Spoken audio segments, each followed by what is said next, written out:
అందరికీ నమస్కారం అండి. నేను మీ పల్లెటూరి సీను.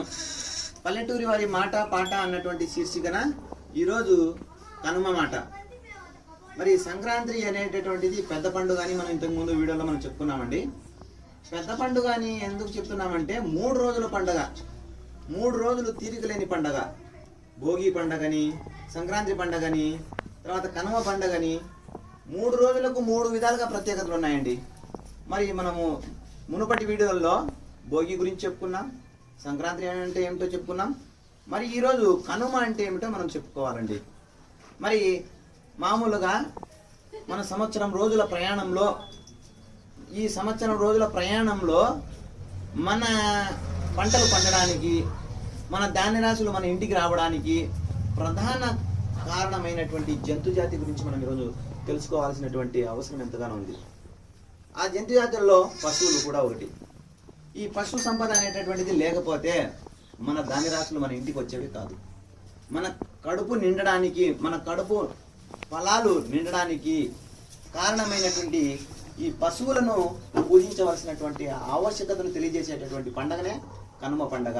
చూడండి, పశువుల పాత రోజుల్లో సాంప్రదాయం అంతా కూడా చేజారిపోతున్నటువంటి సమయంలో, సాంప్రదాయం అంతా కూడా వెళ్ళిపోతున్నటువంటి తరుణంలో పశువులను ఎంత బాగా మా అత్త మామగారు ఎంత బాగా పశువులకు కొమ్ములను అలంకరించి మంచి గంధం పూసి కుంకుమ పెట్టి ఆ పాత సాంప్రదాయాన్ని ఓ తెర మీదకి తీసుకొచ్చినట్టుగా విధంగా ఉంది. అందుకే ఈరోజు కనుమ రోజున అనుకోకుండా సంక్రాంతి అల్లుడుగా ఇక్కడికి వచ్చి నేను ఈ పశువుల్ని పూజిస్తున్నటువంటి విధానం చూసి సాంప్రదాయాన్ని పునరుజ్జీవనం పోసినట్టుగా ఉంది అని అనిపించి ఈరోజు నేను ఈ వీడియో చేస్తున్నానండి.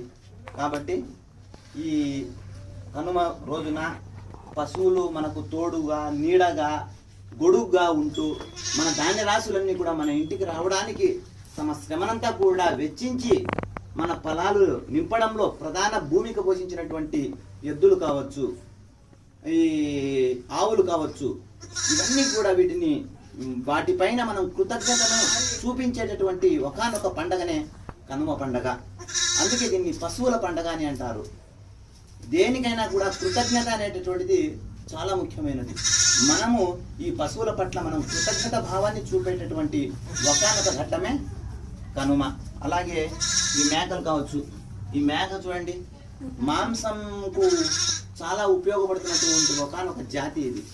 మరి ఈ జాతిని కూడా మనం కృతజ్ఞత చెప్పుకుంటున్నాం. అంటే మన కడుపు నిండడానికి, మనకు మంచి మంచి ఆహారాలు, ఆకు తిన్నటువంటి మేక కొండనెక్కుతుంది, మేకను తిన్నటువంటి మనిషి మంచం ఎక్కుతున్నాడు.